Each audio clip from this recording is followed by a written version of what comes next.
In the morning when I rise, give me Jesus. Good morning.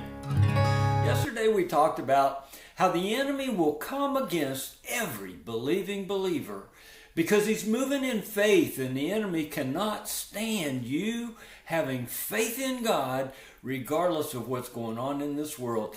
You walk in victory in this dark world because the love of God and the light of God shine in you and through you, not only for you to experience abundance in life, but that others might come to know the love of God.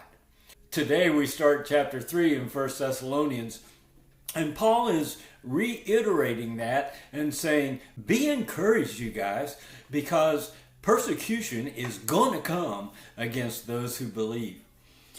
1 Thessalonians chapter 3 verse 1, therefore, when we couldn't endure it any longer, we thought that it would be best to be left behind in Athens by ourselves. And we sent Timothy, our brother and God's fellow worker in the gospel of Christ, to strengthen you and to encourage you as to your faith. See, Paul, in the midst of his persecution, is concerned for the sake of those that he loves in Thessalonica. Verse 3, so that no one would be disturbed by these afflictions. For you yourselves know that we have been destined for this.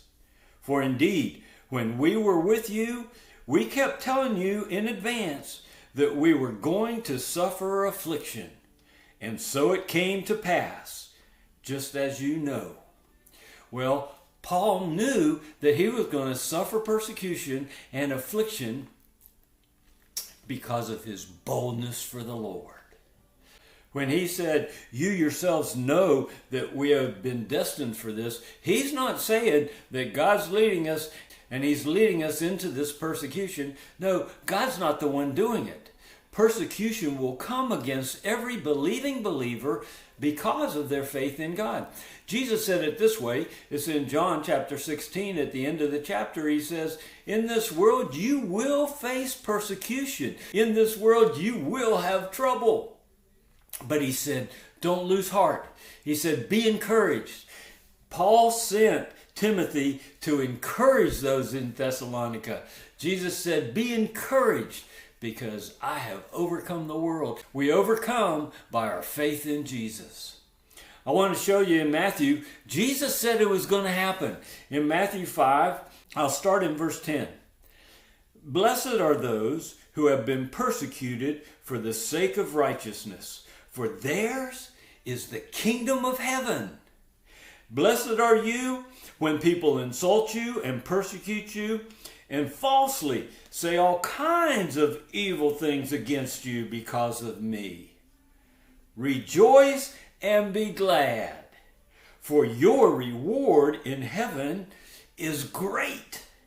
For in the same way they persecuted Paul and the prophets who were before you.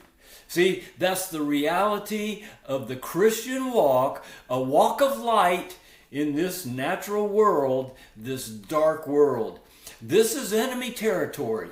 We are in a war, but we war from a place of light, of love, and of victory because of the sacrifice of Jesus. Behold, as you stay strong in your faith in God, the persecution is just light and momentary for a short time. The enemy can only hinder us for a short time.